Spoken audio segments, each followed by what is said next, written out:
માપણી કરવા ગઈ ટીમ સાથે વિરોધ કરતા પોલીસે કર્યો બળપ્રયોગ। વિરોધ કરતા ટોળાને વિખેરવા પોલીસે લાઠીચાર્જ કરી તૈયાર ગેસના સેલનો કર્યો ઉપયોગ।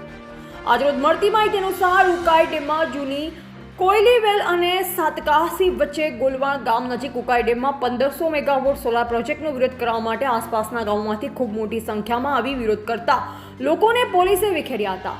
તાપી જિલ્લાના આદિવાસી સમાજના નેતા એવા યુસુફ ગામિત, ગણેશ વસાવા, અનિલ વસાવા અને આસપાસના ગામોના આગેવાનો ઉપસ્થિત રહ્યા। રિપોર્ટર પ્રકાશ વસાવા, ગુજરાત અપડેટ ન્યૂઝ, નર્મદા। जीतेंगे